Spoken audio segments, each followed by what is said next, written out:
Will you, यानी 2 साल के पेपर मिला करके मतलब कुछ 28-30 क्वेश्चंस होंगे. How will you cater to the needs of visually challenged students of your classroom in an inclusive school, यानी समावेशित विद्यालय में आप अपनी कक्षा के दृष्टिबाधित छात्रों की आवश्यकताओं को कैसे पूरा करेंगे, ये प्रश्न ने हमसे मांग की है. बताइए एक बार. बहुत बढ़िया प्रशा. पहला ऑप्शन है make them sit with high achievers, उनको हाई अचीवर्स के साथ यानी उन्हें उच्च उपलब्धि वाले छात्रों के साथ बैठा करके.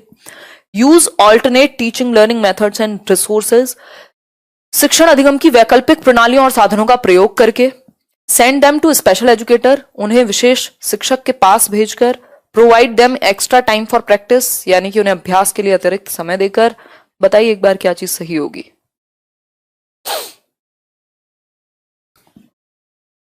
बी यानी 2 option, use alternate teaching learning methods and resources. ठीक है बात आपकी, मतलब हम क्या करेंगे, वैकल्पिक साधनों का, प्रणालियों का, टीचिंग लर्निंग मटेरियल्स का यूज करेंगे. यदि विजुअली चैलेंज्ड है बच्चा तो क्या करेंगे, ऑडियो सीडी वगैरह इन सब का इस्तेमाल कर सकते हैं, या उसको टैक्टाइल मटेरियल जिसको वो टच करके पढ़ सके उस तरीके की चीजें, कॉन्क्रीट मटेरियल के थ्रू मैथ्स वगैरह के कुछ चीजें सिखा सकते हैं, है ना. अगर सुनने में प्रॉब्लम है तो दिखा करके पढ़ा सकते हैं, देखने में प्रॉब्लम है तो सुना करके या फिर टच करा करके, बहुत सारे तरीके हैं. मतलब एक क्वेश्चन आपका इंक्लूसिव एजुकेशन का आता ही है. आगे बढ़ेंगे नेक्स्ट क्वेश्चन पर, स्पीड थोड़ी सी बढ़ाएंगे. नेक्स्ट क्वेश्चन है which of the following is not a mathematical process, यानी गणितीय प्रक्रम किसको नहीं कहेंगे. नॉट, पेपर वाला फील लेना है बिल्कुल. ट्रांसपोजिशन यानी पक्षांतरण को, विजुअलाइजेशन यानी मानदर्शन को, मेमोराइजेशन यानी कंठस्थ करना, या फिर एस्टिमेशन यानी आकलन करना. आंसर कीजिए एक बार फटाफट से, फटाफट से आंसर कीजिए. केदारमल जी की बातों को एक बार सुन लीजिए. निकल गया कमेंट, अब तो सुन लेंगे, बाद में ही सुनेंगे, अब तो नहीं देख पा रही हूं मैं कमेंट. चलिए बताइए एक बार, बहुत तेजी से कमेंट जा रहे हैं. आंसर क्या होगा इसका, नॉट अ मैथमेटिकल प्रोसेस. तो मेमोराइजेशन, याद करना, रटना, ये सब मैथ्स के अंदर तो नहीं आएगा, मैथमेटिकल प्रोसेस में नहीं आएगा. रीजनिंग हो, ट्रांसपोजिशन हो, विजुअलाइजेशन हो, एस्टिमेशन हो, एडिशन हो, सब्ट्रैक्शन हो, ये सब मैथमेटिकल प्रोसेस है. बट कंठस्थ करना, मेमोराइज करना, वो मैथ्स का कोई प्रोसेस नहीं कहलाएगा. ठीक है, सी फॉर कोरोना. बहुत बढ़िया. आगे बढ़ेंगे. आप लोगों ने लॉकडाउन में नई अल्फाबेट का पूरा सीरीज भी सीख लिया है ना, मतलब एक अल्फाबेट भी सीख लिया पूरा, यानी लेटर्स को सीख लिया है. ए फॉर पता नहीं, B for Vinod, C for corona है. नेक्स्ट क्वेश्चन है which of the following statements is true regarding numeral and number. Number और न्यूमरल्स के विषय में कौन सी बात ठीक है, यानी संख्यांक और संख्या के विषय में. बताइए एक बार, आंसर कीजिए. गाइड कर देंगे सिमरन, एक बार एमपी टेट का देख लेंगे. बहुत खराब नहीं, बट हाँ थोड़ी सी खराब है तबियत. A numeral is a symbol used to represent number. एक न्यूमरल क्या है, एक सिंबल होता है जिसके थ्रू आप एक नंबर को रिप्रेजेंट कर सकते हैं. फॉर एग्जाम्पल रोमन में कितने सारे न्यूमरल्स हैं, क्या कर रहे हैं आप, नंबर को प्रेजेंट कर सकते हैं इसके through. Same number can be represented by different numerals. Same number आप डिफरेंट न्यूमरल्स का यूज करके रिप्रेजेंट कर सकते हैं. भाई ये रोमन में हो गया, इसके अलावा कितनी सारी अलग अलग लिपि होंगी, उसमें आप प्रेजेंट कर सकते हैं नंबर्स को, है ना. इवन अगर मैं बात करूं हिंदी की भी अपनी, तो इस 11 को ऐसे ही बनती थी ना, एक ही का ही, हाँ, तो 11 को हम ऐसे भी प्रेजेंट कर सकते हैं. यानी कि अलग अलग सेम नंबर को अलग अलग न्यूमरल्स का यूज करके हम इसको 11 को ऐसे भी और ऐसे भी, 2 अलग अलग न्यूमरल्स का यूज करके हम कर सकते हैं. तो both A and B are correct, दोनों की ही बात सही है. आगे बढ़ेंगे. Identify the correct statement about the ability to conserve. देखिए एक बार, identify the correct statement about the ability to conserve different physical quantities in measurement as proposed by प्याजे. अगर प्याजे की माने हम बात, तो मेजरमेंट में, मापन में कौन सी एक क्वांटिटी के बारे में एक स्टेटमेंट सही होगा इनमें से. तो आपको एरिया कंजर्वेशन वाला कॉन्सेप्ट पता होगा कि वॉल्यूम एरिया, और आपका एक और चीज होती है तीसरी, उनका आइडिया बच्चों को लगने लगता है, इंडक्टिव रीजनिंग आ जाती है.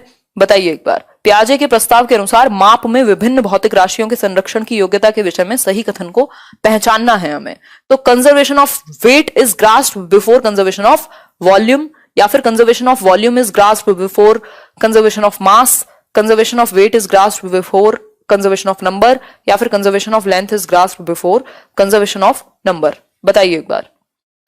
तो हम जानते हैं कि कंजर्वेशन ऑफ, इवन आप अपना नॉर्मल कॉमन सेंस भी लगाएंगे तब भी आपको पता लगेगा conservation of weight is grasped before conservation of volume.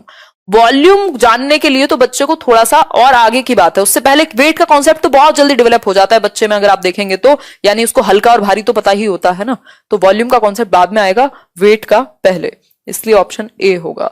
आगे बढ़ेंगे, van Hiele's levels refers to stages in the development of, van Hiele को समझेंगे किसी दिन। वैन हील की अगर बात करें तो किस प्रकार या वैन हील के स्तर जिस विकास की अवस्थाओं का संकेत करते हैं, यानी किस विकास के प्रति संकेत करते हैं वैन हील के लेवल्स, नंबर कॉन्सेप्ट के, प्लेस वैल्यू, जियोमेट्रिकल थिंकिंग या फिर फ्रैक्शंस। आंसर कीजिए एक बार। सी ऑप्शन, यानी ज्योमेट्रिकल थिंकिंग के लिए इन्होंने अपनी जो पूरा वैन हील के लेवल्स हैं, कुछ 5 लेवल्स हैं, 0 से 4 तक है वैसे तो, है ना, तो उनको दिया है। ठीक है, इनिशियल लेवल क्या है वो कमेंट में डालिएगा, क्योंकि लास्ट तो पूछता नहीं, रेगर या रिगर जो है। नेक्स्ट क्वेश्चन है, which one of the following sets are problem solving strategies in, जिसमें विजुअलाइजेशन और प्रॉपर वो स्टेजेस हैं, लेवल्स हैं basically. Which one of the following sets are problem solving strategies in mathematics, यानी कि समस्या समाधान की तकनीक है मैथ्स में, इनमें से कौन सा एक कौशल जो है मैथमेटिक्स में समस्या समाधान का एक तरीका है। जिनको क्लियर नहीं दिख रहा, फिर से फोन को ऐसे लिटा के यूज कीजिए और थोड़ा सा बड़ा करके देखिए, दिख जाएगा, काफी बड़ी स्क्रीन है और बड़ा क्वेश्चन लिया है ना। अगर ऐसे सीधा करके देखोगे तो इतनी सी स्क्रीन दिखेगी ना। बताओ एक बार, आंसर कीजिए। रीजनिंग यूजिंग वेरिएबल्स, ठीक है, और लुक फॉर अ पैटर्न, ये सब क्या है, प्रॉब्लम सॉल्विंग एबिलिटी बच्चे के अंदर आएगी, यानी विवेचन करना, यानी तर्क उसके अंदर आ जाए, वेरिएबल्स का वो यूज करने लग जाए, लेट करने लग जाए, एक्स और वाई जैसी चीजों को, look for a pattern, pattern तलाशने लग जाए क्वेश्चंस में या प्रॉब्लम्स में, तो प्रॉब्लम सॉल्विंग एबिलिटी उसमें बेहतर डेवलप होगी, इसलिए आंसर होगा इसका सी ऑप्शन। आगे बढ़ेंगे, as per the recommendation of NCF 2005 primary school mathematics curriculum should, यानी कि अगर मैं एनसीएफ 2005 की बात करूं तो प्राथमिक लेवल का जो करिकुलम है मैथ्स का, वो किस चीज को इंक्लूड करेगा। आंसर कीजिएगा थोड़ा सा ध्यान से। पूजा शुक्ला कमेंट तो ले लिया, बाकी मैं कमेंट्स ले नहीं रही हूं, डिस्कशन पे ध्यान देंगे, ऑलरेडी हम लेट हैं। बताइए एक बार।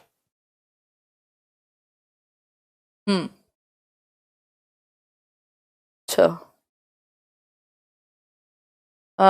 स्टडी विद हेमंत विश्वकर्मा, अब वो एक बार टीम से आपको कॉल करना पड़ेगा, वहां मैथ्स पेडागोजी कराना मेरी जिम्मेदारी नहीं है, मैं सीडीपी लेती हूँ, है ना, तो कुछ ना कुछ कराया जाएगा। एक बार आप कॉल करना टीम को, या मैं एक बार बात कर लूंगी। बताइए एक बार। A option, relate to childrens everyday experiences, बात तो ठीक लग रही है। फोकस ऑन प्रोसीजरल नॉलेज, सिर्फ प्रोसीजरल नॉलेज, राइगर प्रोवाइड करना हो, कठोरता लानी है, prepare children for advanced mathematics, जी नहीं। एनसीएफ का वो भी प्राइमरी लेवल की अगर हम बात करें तो आप बच्चे की रियल लाइफ से, डे टू डे लाइफ से, अगर एवरीडे लाइफ से जोड़ पा रहे हैं मैथ्स को, जो कम्युनिटी मैथमेटिक्स के थ्रू भी समझाया जाता है कि बच्चा डेली लाइफ में अपनी यूज कर पाए मैथ्स को, क्योंकि मैथ्स हर जगह है। ठीक है बात, आगे बढ़ेंगे। Which of the following is not a characteristic of effective mathematics pedagogy, इनमें से कौन सी एक प्रभावी गणितीय अध्यापन की विशेषता नहीं है, है ना, मतलब आप बेहतर तरीके से मैथ्स पढ़ाते हैं, उसकी विशेषता कौन सी एक नहीं है। देखो अभी बताऊंगी टी शर्ट क्यों नहीं मिला, जिनको रिफंड हुआ है इसका मतलब उनको टी शर्ट नहीं जाएगा, और जिनको जानी होगी उनको पहुंच भी गई होगी। ऐप अभी वर्क नहीं करेगा, आंसर करो, बहुत बढ़िया। Following strict time rules when introducing a new concept using various teaching learning strategies, ये तो अच्छी बात है, सिंगल कॉन्सेप्ट के लिए आप डिफरेंट स्टाइल्स यूज कर सकते हैं, फोकस कर सकते हैं कि बच्चों की गलतियों का पैटर्न कैसा होता है, फिर उसको सॉल्व कर सकते हैं, कनेक्शंस बना सकते हैं एवरीडे एक्सपीरियंसेस से, यानी ये तीनों ऐसी चीजें हैं जिनको करना चाहिए एक टीचर को। तो आपने 3 चीजें सीखी एक आंसर तक पहुंचने में, कि strict time rules when introducing a new concept, बिल्कुल रिजिड नहीं होना, आपको फ्लेक्सिबल रखना है। हो सकता है आपको 4 एग्जांपल ज्यादा देने पड़े बच्चों को, प्रीवियस जो कॉन्सेप्ट है नए कॉन्सेप्ट को इंट्रोड्यूस करने से पहले उसमें उनको कंफ्यूजन हो वो दूर करनी पड़े, है ना, तो फिक्स्ड टाइम रूल नहीं हम यूज करते जब हम नया टॉपिक एक इंट्रोड्यूस कर रहे होते हैं मैथमेटिक्स में। आगे बढ़ेंगे नेक्स्ट क्वेश्चन पर, which of the following is not an effective strategy to assess primary level students learning in mathematics, यानी कि प्राथमिक स्तर पर विद्यार्थियों के गणित अधिगम का मूल्यांकन करने के लिए निम्नलिखित में से कौन सी प्रभावशाली योजना नहीं है। मतलब इफेक्टिव मेथड नहीं है अगर आप मैथ्स में असेस कर रहे हैं बच्चे को प्राइमरी लेवल पर। आंसर कीजिए।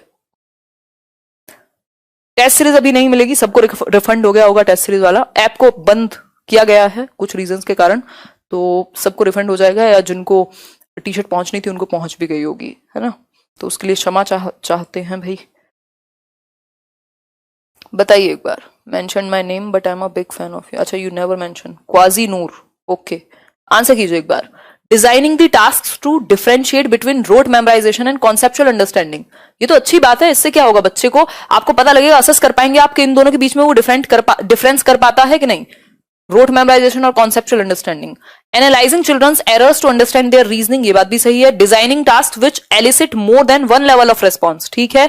Using primarily group administered task, यानी कि सिर्फ और सिर्फ आप ग्रुप टास्क ही ले रहे हैं, बच्चे को इंडिविजुअल अटेंशन मिल ही नहीं पाती, उसके इंडिविजुअल एरर्स को ध्यान ही नहीं दिया जाता, तो ये प्रॉब्लम हो जाएगी। फिर डी ऑप्शन इसका सही आंसर हो जाएगा, क्योंकि यही गलत है, जो गलत है वही सही है। कोई बात नहीं, नेटवर्क प्रॉब्लम बहुत लोगों की है आज। When asked to write 44, एक बच्चे को 44 लिखने के लिए कहा गया, यानी 44 लिखने के लिए कहा गया। Some students of grade 2 wrote it as 404 या 404 कह सकते हैं, ठीक। 404 लिख दिया बच्चे ने 44 लिखने की जगह पर। कक्षा 2 का बच्चा है। As a teacher, how will you address this? आप कैसे इसको एड्रेस करेंगे, आप कैसे इसको संबोधित करेंगे, क्या करेंगे इसको ठीक कराने के लिए। Correct their answers in their copies, copies में उनकी कॉपियों में सही उत्तर लिख देंगे। Explain principal of exchange using concrete material, उन्हें मूर्त पदार्थ से विनिमय नियम समझाएंगे। या फिर group them with those who have done it correctly, उनके साथ ग्रुप में डाल देंगे जिन्होंने पहले ये ठीक से कर लिया है। या फिर last option, tell them to find out correct answer. Answer कीजिए एक बार। बी ऑप्शन, बिल्कुल, प्रिंसिपल ऑफ एक्सचेंज को आप समझाने का प्रयास करेंगे कॉन्क्रीट मटेरियल, ब्लॉक्स वगैरह यूज करके, जो प्लेस वैल्यू है, वंस टेंस और इन सब का, उसको कॉन्सेप्ट को क्लियर करने की कोशिश करेंगे, ताकि उसको पता लगे कि भाई अगर आपने बीच में 0 लगा दिया तो ये वंस टेंस प्लेस जो है ये 44 नहीं 404 हो गया, और इसमें गड़बड़ क्या है, ठीक है बात। आगे बढ़ेंगे तो प्रिंसिपल ऑफ एक्सचेंज समझाएंगे, ताकि प्लेस वैल्यू, फेस वैल्यू और वंस टेंस 100 का कॉन्सेप्ट उसको क्लियर हो सके, इकाई दहाई वाला। The main purpose of introducing mapping, mapping से एक क्वेश्चन आता है, मैपिंग को इंट्रोड्यूस करने का मेन मुख्य उद्देश्य क्या है मैथमेटिक्स के करिकुलम में। पहला है टू प्रमोट स्पेशल थिंकिंग, यानी कि आप बेसिकली स्थानिक सोच को उसकी बढ़ावा देंगे, प्रोत्साहन देंगे। टू प्रमोट प्रपोर्शनल रीजनिंग, यानी कि आप आनुपातिक विवेचन को प्रोत्साहन देंगे। To make subject easy and interesting, यानी विषय को सरल और रुचिकर बनाएंगे। या फिर to break the monotony of numbers. Mapping को हम महत्व क्यों देते हैं, ये हमसे पूछा गया है, तो थोड़ा सा सोच समझ के आप लोग आंसर करने का प्रयास करेंगे। बताइए एक बार, दीजिए जवाब। होपफुली क्वेश्चंस आप देख पा रहे होंगे। सी, ए एंड बी, यानी कि ये बात ठीक है। ए एंड बी क्या है, देखो मैपिंग के 2 ही मेन रीजन है कि एक तो बच्चे का जो स्पेशल थिंकिंग है, जो शेप को और स्पेस को लेकर के, वो बेहतर हो, और दूसरा आपका प्रोपोर्शनल रीजनिंग, वो प्रोपोर्शन में, जैसे आप बहुत सारी इक्वेशंस भी सॉल्व करने को देते हैं तो एक्सचेंज वगैरह के कॉन्सेप्ट को वो ठीक से समझ सके, तो प्रोपोर्शन और स्पेशल थिंकिंग बेहतर हो, इसलिए मैपिंग के कॉन्सेप्ट को इंट्रोड्यूस किया जाता है। ज्योमेट्री वगैरह में भी यूज करेंगे इसको। आगे बढ़ेंगे नेक्स्ट क्वेश्चन पर। Which of the following topics are not part of primary school mathematics curriculum as per NCF 2005? NCF 2005 के अनुसार, जो नेशनल करिकुलम फ्रेमवर्क 2005 है, उसके अनुसार कौन सी एक चीज हिस्सा नहीं है प्राइमरी मैथमेटिक्स करिकुलम का, यानी प्राइमरी लेवल पर कौन से एक टॉपिक को हम नहीं पढ़ाते एनसीएफ के अनुसार। ये क्वेश्चन पता नहीं 3 बार 4 बार मिनिमम आया होगा, कभी ये ऑप्शन बदल के कुछ और कर देगा, और आसानी से इसको आप सॉल्व कर सकते हैं। 1 नंबर फ्री का है। दीजिए जवाब। डी ऑप्शन, यानी रेशो। देखो रेशो और प्रोपोर्शन हम 5th क्लास तक नहीं पढ़ाते। जो टेसिलेशन है ये बिल्कुल सिंपल है। पैटर्न जो है आपके बेसिकली, ये मैंने शायद कभी आपको पिक्चर भी दिखाई होगी, तो डिफरेंट पैटर्न्स आप एक शेप में फिट करके देख सकते हैं। तो इस तरीके के पैटर्न वाले तो बहुत सारी चीजें देखते हैं हम। सिमेट्री मतलब अगर आप हाफ में डिवाइड कर दें किसी एक चीज को तो दोनों साइड इक्वल आएंगी या नहीं, सिमेट्रिकल होंगी या नहीं, और पैटर्न्स तो कितने सारी, आप अगर किताब उठा करके देखेंगे एनसीईआरटी की तो आपको पैटर्न ही पैटर्न मिलेंगे, पिक्चर्स ही पिक्चर्स मिलेंगी। तो तीनों चीजें हैं लेकिन रेशो नहीं होता। ठीक है बात। आगे बढ़ेंगे। Which of the following resources or TLM can be used by the teacher to show that 2 rectangles of different dimensions can have same area without using formula? यानी कि कौन से एक मेथड का, कौन से एक टीचिंग लर्निंग मटेरियल का, शिक्षण सहायक सामग्री का इस्तेमाल करके एक टीचर बता सकता है बच्चों को कि जो to rectangles of different dimensions, दो रेक्टेंगल्स हैं जो डिफरेंट डायमेंशंस के हैं, यानी अलग अलग है उनकी डायमेंशन, ठीक है, can have same area without using formula, इनका एरिया सेम हो सकता है। तो किस तरीके से बताया जा सकता है, जरा सा सोच करके बताओ। स्केल का यूज करके, ग्राफ पेपर का, थ्रेड का, या टाइल्स का? आंसर कीजिए एक बार। भाई इसके एरिया को फिल कैसे किया जा सकता है? ग्राफ पेपर में दिखा सकते हो, दर्शा सकते हो, पक्की बात। और दूसरी चीज क्या हो सकती है? टाइल्स का भी यूज कर सकते हो उसको फिल करने के लिए, एरिया को दिखाने के लिए। तो क्या होगा? बी और डी बात सही जम रही है। थ्रेड से तो इसका एरिया नहीं दिखा पाओगे ना, पेरीमीटर दिखा पाओगे थ्रेड से तो सिर्फ, और स्केल से फिल तो हो नहीं जाएगा, स्केल से फिर से डायमेंशन पता लगेगी। तो आंसर हो जाएगा बी एंड डी। आगे बढ़ेंगे। Which of the following could be contributing factor to underachievement in mathematics? इस सवाल पे बड़ा बवाल है आजकल, और ये क्वेश्चन है बेसिकली कि अंडर अचीवमेंट का कौन सा एक फैक्टर, कौन सा एक कारण नहीं होगा मैथमेटिक्स में? कुड बी, सॉरी, होगा। कौन सा एक निम्न में से गणित में उपलब्धि कम होने का कारण क्या हो सकता है? बताइए एक बार। हो गए होंगे कुछ 10 एक क्वेश्चन, तो आंसर कीजिए एक बार।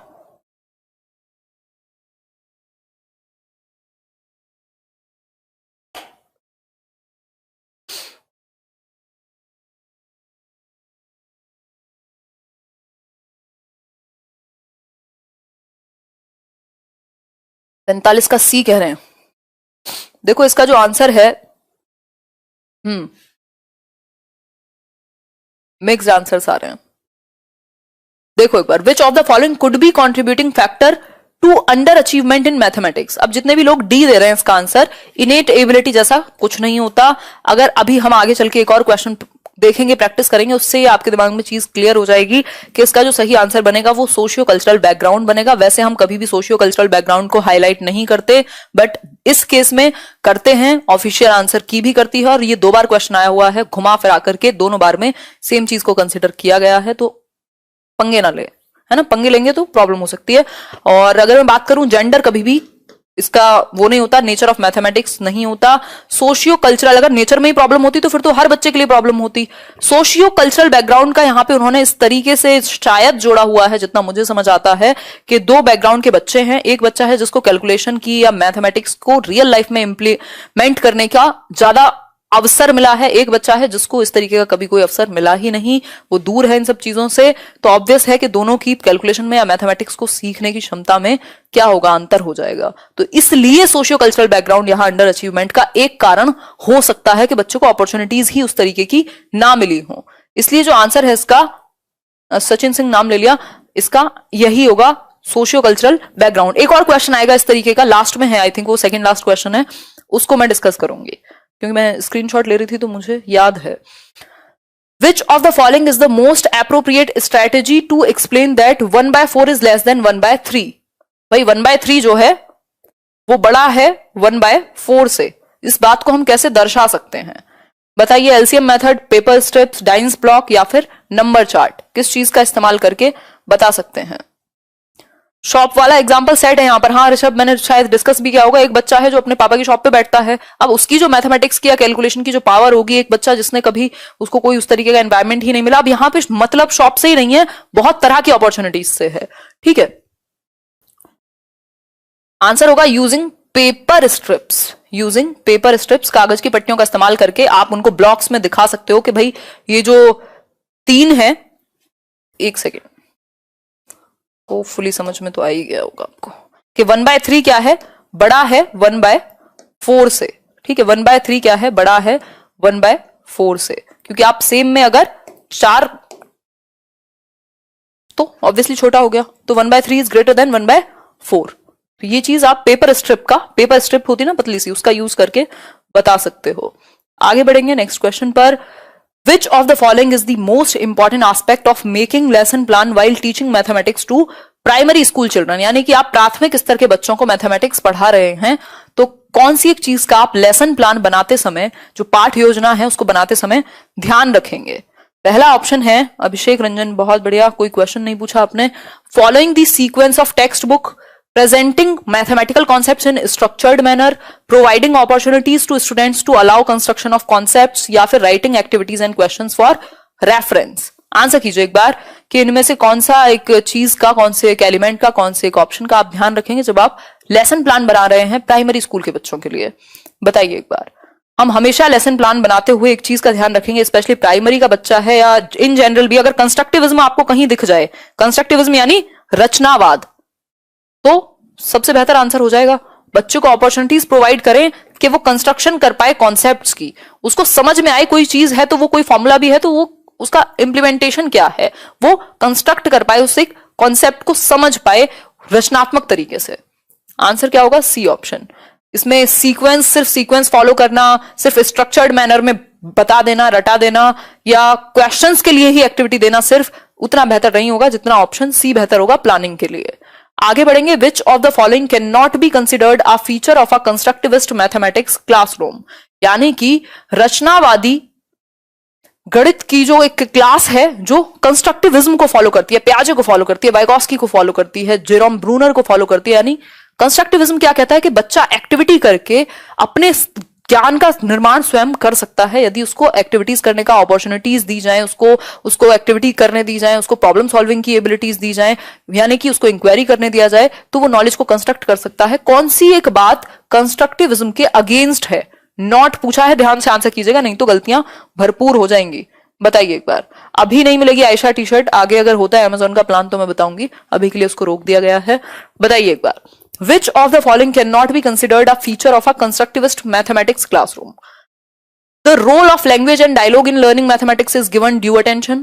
The teacher acknowledges that students may construct multiple understandings from a given interaction. या फिर objective type test items are used as the primary means of assessment. या connections between mathematics and other curricular areas are highlighted. कौन सी एक चीज गलत है? अब आपको गलत पे ध्यान देना है तो आंसर हो जाएगा objective type tests items are used as the primary means of assessment। सिर्फ और सिर्फ आप ऑब्जेक्टिव टाइप यानी एमसीक्यू वगैरह के ही थ्रू यदि आप बच्चे को जांच रहे हैं तो ये बेहतर तरीका नहीं हुआ। कंस्ट्रक्टिविज्म में आप बच्चों को एक्सप्लोर करने देते हैं, उसको अपॉर्चुनिटीज देते हैं, उसको देखते हैं कि उसने किसी टॉपिक को कैसे समझा है और वो आपको कैसे दिखा पाएगा, उस चीज को प्रदर्शित कर पाएगा। आगे बढ़ेंगे। Which of the following statements is in agreement with the constructivist view of mathematics? फिर से देखो कंस्ट्रक्टिविज्म पे बहुत क्वेश्चन आते हैं, हम कोशिश करेंगे एक दिन क्या कल या परसों में ही कंस्ट्रक्टिविज्म को थोड़ा सा मैं आपके साथ डिस्कस कर लूं, क्योंकि पूरे सीटेट में हर सब्जेक्ट में 1 से 2 से 3 क्वेश्चन आपको कंस्ट्रक्टिविज्म पे मिल जाते हैं। अगर डायरेक्ट पियाजे वाइगॉस्की से नहीं मिलेगा तो ऐसे पूछ लेगा। बताइए एक बार। Thank you Naresh Singh ji. सबसे ज्यादा विकास अगर आप बात कर रहे हैं तो वृद्धि और विकास सबसे तेज होगा इन्फेंसी में, उससे कम होगा नहीं, सबसे तेज होगा प्रीनेटल में जब प्रेगनेंसी के टाइम पे, लेकिन जन्म के बाद की अगर बात करेंगे तो इन्फेंसी, जो जन्म से 2 वर्ष है वो सबसे तेजी से बढ़ेगा बच्चा। आंसर कीजिए। कंस्ट्रक्टिविस्ट क्लासरूम के हिसाब से कौन सा एक स्टेटमेंट सही है? सिर्फ फैक्ट्स रटने के लिए है या समझने के लिए है mathematics? Mathematicians are required to discover the truth, ऐसा कंस्ट्रक्टिविस्ट कहेंगे क्या? मैथमेटिशियंस की बात करेंगे, कंस्ट्रक्टिविस्ट बच्चों की बात करेंगे। मैथमेटिक्स इज एंटायरली ऑब्जेक्टिव, ठीक है बात, लेकिन कंस्ट्रक्टिविस्ट को अगर आप फॉलो कर रहे हैं तो आपको बच्चे को कोई ना कोई एक्टिविटी कंस्ट्रक्ट करने का या अपॉर्चुनिटी देनी पड़ेगी। यानी visualisation is an important aspect of mathematics. बच्चा जो है विजुअलाइज करे किसी भी प्रॉब्लम को, दिमाग में कोई अगर ज्योमेट्री से रिलेटेड चीज है तो उसको भी विजुअलाइज करे, यानी मानदर्शन एक इंपॉर्टेंट एस्पेक्ट है मैथमेटिक्स का, ये हम कह सकते हैं अगर हम कंस्ट्रक्टिविज्म को फॉलो करें। बेसिकली बात याद रखना, जब भी कंस्ट्रक्टिविज्म आएगा बच्चा एक्टिव मिलेगा आपको, बैठा हुआ नहीं मिलेगा। नेक्स्ट है which of the following activities is best suited for the development of special understanding among children. देखो स्पेशल अंडरस्टैंडिंग आ जाए, ज्योमेट्री से रिलेटेड चीजें आ जाए, मैपिंग से रिलेटेड चीजें आ जाए, आप सीधा स्पेस और शेप साइज की बात पे चले जाइएगा। यानी कि अगर मैं बात करूं, बहुत बढ़िया उषा जी, अगर मैं बात करूं तो कौन सी एक एक्टिविटी बेस्ट सूट करेगी बच्चे की जो स्थानिक समझ है, यानी शेप की, साइज की, स्पेस की समझ को बेहतर करने के लिए, तो top view of a bottle उसको ड्रॉ करने के लिए कहें, सिटीज को लोकेट करने के लिए कहें मैप पर, मून राइज का टाइम नोट करने के लिए कहें, या representing numbers on a number line. Number line पे कोई स्पेस थोड़ी ना यूज होता है, ये तो नॉर्मल फैक्चुअल रिप्रेजेंटेशन है ना। मून का टाइम कर भी लेगा अगर वो मून राइज का टाइम, तो इससे कौन सा स्पेस की उसकी स्पेस का मतलब वो नहीं है कि आप मून पे चले गए, ठीक है, यहां आपकी साइज शेप को लेकर के समझ की बात हो रही है। तो आंसर क्या होगा, drawing the top view of a bottle. ये फिर आपको डायरेक्टली हेल्प करेगा ज्यामिति यानी कि ज्योमेट्री में, कि आपको ड्रॉ करने का मौका दिया जाए जो टॉप है एक बॉटल का। ये पता नहीं बच्चा बन गया ये तो बॉटल की जगह, खैर कोई बात नहीं, मेरी ड्राइंग तो माशाल्लाह है। Locating CTs on a map, ये हिस्ट्री का काम हुआ। मैपिंग को सिर्फ एक ही कॉन्टेक्स्ट में यूज नहीं करते, या तो शेप बनाने को होती कोई, और शेप बनाने के लिए सिर्फ एक बॉटल वाला ऑप्शन ही हमारे पास अवेलेबल है। इसी के साथ हम जाएंगे। Which of the following is not true with respect to the learning of mathematics. Mathematics में यानी गणित के संबंध में अधिगम के बारे में कौन सी एक बात गलत है। Ability to perform and excel in mathematics is innate, यानी आंतरिक क्षमता होती है मैथ्स में सीखने की। या फिर बताइए एक बार, teachers beliefs about learners have powerful impact on learning outcomes. या फिर student socioeconomic background impacts their performance in mathematics. ये आपको उस वाले क्वेश्चन का आंसर यहां मिल जाएगा। Schools language of instruction can impact a child's performance in mathematics. Answer कीजिए एक बार। उदय सर की क्लास कब होगी? मैं एक बार बताती हूँ, उनका मैसेज आ जाएगा, वैसे मैं एक बार देख लूंगी, मुझे थोड़े से एक बार कॉल करके पूछ लूंगी। चलो, आई थिंक वेडनेसडे कह रहे थे वो दिन सेट करने के लिए। चलो बता दिया जाएगा जब भी होगी, इवेंट लग जाएगा। विच of the following is not true, यानी इनमें से कौन सी एक बात सही नहीं है। किसके बारे में? मैथमेटिक्स के बारे में। आंसर कीजिए। 51 का ए, यानी कि ability to perform and excel in mathematics is innate. बिल्कुल सही बात है, इनेट नहीं होती एबिलिटी। ऐसा कुछ नहीं है कि इनेट होती है, जिसमें होती है उसमें होती है, ये नहीं कहेंगे। तो ए ऑप्शन गलत हो जाएगा, ऐसा हम नहीं मानते। जो टीचर का बिलीफ है कि बच्चे सीख सकते हैं, वो इंपैक्ट करेगा बिल्कुल लर्निंग में। सोशियो इकोनॉमिक बैकग्राउंड भी इंपैक्ट करेगा आपकी परफॉर्मेंस को, अगर आपको अपॉर्चुनिटीज नहीं मिली मैथ्स को डेली लाइफ में कम्युनिटी में यूज करने की। Schools language of instruction can impart, अगर आपकी इंस्ट्रक्शन की जो लैंग्वेज है वो बेहतर नहीं है मैथमेटिक्स में स्पेशली, तो बच्चा डरने लगेगा मैथ्स से। तो इसीलिए आपको समझ आ गया होगा कि उसका आंसर सोशियो इकोनॉमिक बैकग्राउंड क्यों था, क्योंकि इसको हम सही मान रहे हैं यहां भी, इसलिए उसका आंसर यही था कि सोशियो इकोनॉमिक बैकग्राउंड के कारण अंडर अचीवमेंट हो सकती है, क्योंकि बच्चे की परफॉर्मेंस को मैथमेटिक्स में ये इंपैक्ट करेगा। तो आप उस चीज को क्या कर सकते हैं, वेरीफाई कर सकते हैं। कोई भी कहे कि वो आंसर नहीं होगा, वही है ऑफिशियली भी और लॉजिकली भी, क्योंकि बात मैथ्स की हो रही है। सीडीपी होती तो आंसर ये कभी नहीं होता। आगे बढ़ेंगे। Identify a desirable practice for teaching geometry at primary level. ये आई थिंक लास्ट नहीं, अभी हैं 2-3 question. Identify a desirable practice for teaching geometry at primary level. प्राथमिक स्तर पर ज्यामिति पढ़ाने का कोई एक डिजायरेबल प्रैक्टिस यानी एक बेहतर चीज बताइए, पॉजिटिव चीज बताइए ज्यामिति पढ़ाने की। सर्वेश चौधरी इतने दुखी हैं, कुछ भी गा रहे हैं, कोई बात नहीं, कुछ और लगा के आ जाना, 1 नंबर दे देना, कोई दिक्कत नहीं है ना, अगर ऐसा लग रहा है आपको तो। हाँ अक्षय देख लेंगे, चलो। Thank you Amna.